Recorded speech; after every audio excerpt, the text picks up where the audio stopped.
The old house was my new home. You can find it, and many like it, where I live in Richmond. Tall, with a brick exterior, narrow alleyways on either side, separating it from the neighbors. Large rooms, high ceilings, and creaky floors. But that's all to be expected in homes like these. I want to tell you about the unexpected, about what I found in the attic. It's a large attic, solid floors you can walk across with ease, and enough standing room that you don't have to worry about hitting your head against the joist. You've probably seen attics like it in the movies, usually housing a cursed relic of some sort, hidden inside a chest or under a chute. This particular attic was empty of all except for one thing: a bookshelf. Is that yours? My friend, Jeff, asked as he set a box of old photo albums down. I looked up to see him nodding at the bookshelf standing against the wall on the far side of the attic. No. Jeff walked over to it and tried to wiggle a couple of shelves to see if they were loose. Looks like they're still in good shape, he said. Want it? Jeff looked at me. Really? I shrugged. Yeah, I don't need it. Jeff looked the tall wooden bookshelf up and down and said, Deal. Just need your help carrying it out to my truck. I pulled some gloves out of my pocket and put them on and said, Okay, now let's do it now before we fill the attic. Jeff leaned into one side of the bookshelf and began pushing. Damn, this thing is heavy, he said. Let me try. He stepped away and I pushed against the bookshelf, but it didn't budge. I dug my feet into the floor and put my shoulder into it and pushed even harder, but still, it would not move. Next, Jeff joined me and we both pushed against it simultaneously, and again, it remained firmly in place. Well, shit, Jeff said. We stood back and examined it for a moment. Then I stepped over to the wall, where I noticed something. It has hinges, I said. Jeff raised his eyebrow and smiled. A secret room. For a second, I was just as excited as Jeff, but it quickly dissipated as I realized this could not possibly be the case. I knocked on the wall a couple of times and looked at Jeff. His smile faded as he came to the same realization as me. Exterior wall, he said. I nodded. This is the front of the house.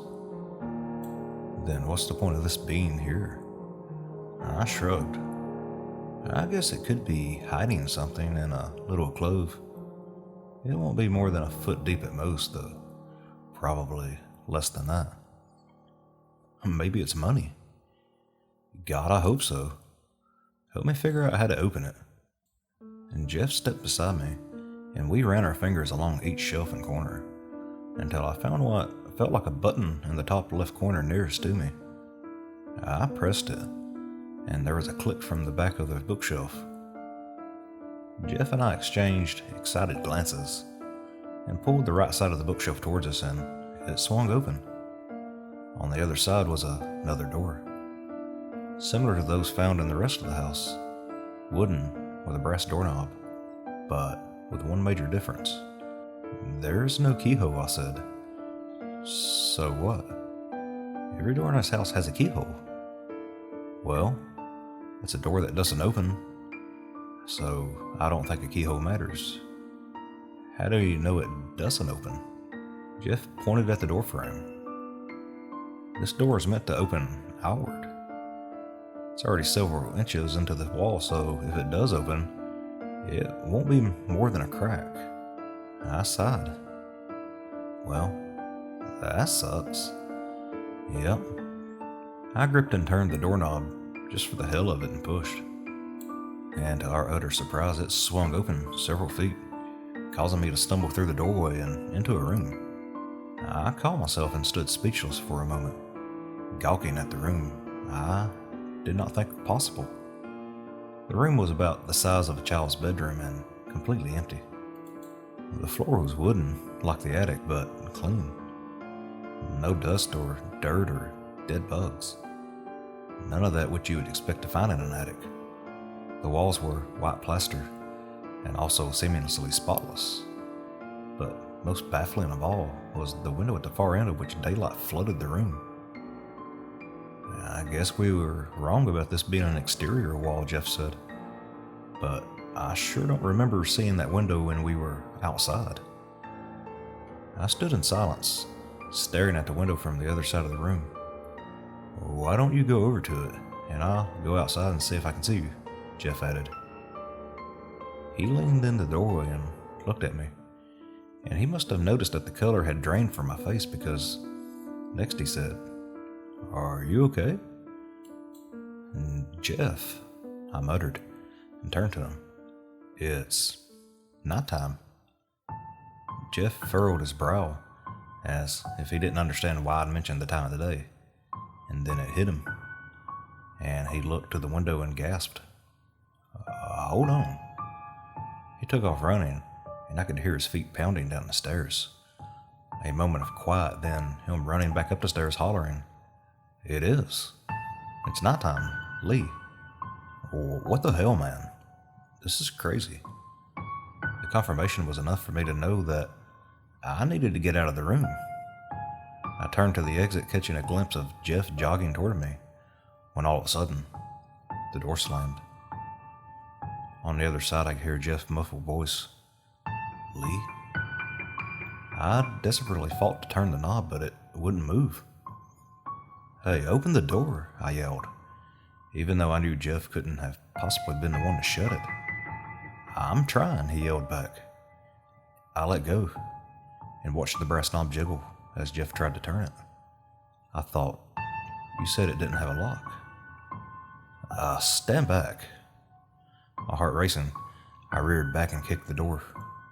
"Wait, Lee. It opens towards you, remember? Let me try."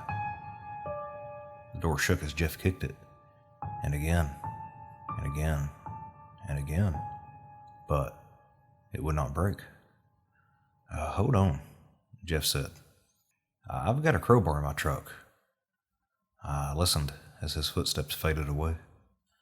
As I stood staring at the door, heart pounding in my ears, I heard what sounded like a slammed car door coming from outside the window. From where I stood, I could only see blue sky on the other side of the glass, a clear indicator of daytime, but there was no denying what I heard. I moved toward the window, growing more and more nervous with each step. Maybe I could see Jeff or his truck. Maybe this was all a big misunderstanding. Maybe it wasn't a window, but rather some sort of artwork or optical illusion. Those are things I told myself, but those thoughts disappeared as I reached the window and saw the truth. It was a window, and while what I saw outside was somewhat familiar, it was also different. The neighbors' homes were different. The street was different. The cars were different. And standing in my driveway was a stranger, a woman. She was dressed in black and had long black hair, and was staring up at me.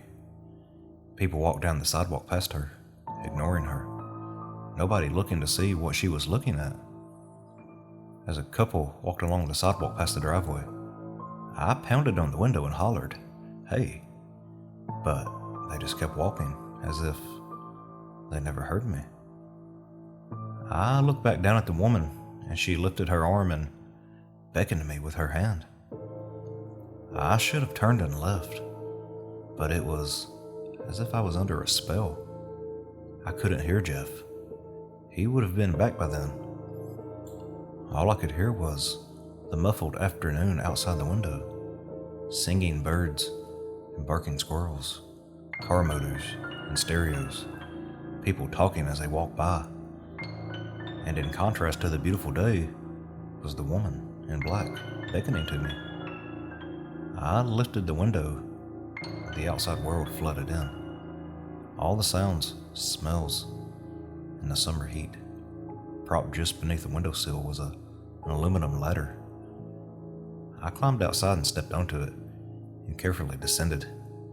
Then, when my feet touched the freshly mowed grass, I turned around. The woman was gone. "Can I help you?" I spun around to see a man staring confusedly at me on my front porch. Who are you?" I asked. "How about you tell me what you're doing on my property first? This is my house." No, this is my house. And that's my letter too. What were you doing on it?" I looked up and could see that the above letter was leaning on a solid brick wall. "Where's the window?" I asked. "Excuse me?" "Window. I came out of a window." I pointed at the top of the ladder. "Right there, it was right there." The man furrowed his brow and said, Do you need me to call someone?" "Where's the window?" "There's no window. I'm using the ladder to clean my gutters. Look, wait here. Let me go make a call and see if we can get someone out here to help you." The man turned and went inside, and as I watched as he walked by the living room window and dialed 3 numbers and lifted up the phone to his ear. I'm not crazy. I wasn't going to wait around and let someone tell me otherwise, so I left. The world outside the window is different than the one I know, but it's the same world. I've come to learn. It's my world, and it's your world. It's Earth, but nonetheless, I am a stranger in it. Everyone I know is gone. It's 2022 now. I don't know if that room is still in the attic, but I need to try to get to it and climb through the window again. And maybe then I can get back to the world I know. Back to 1948.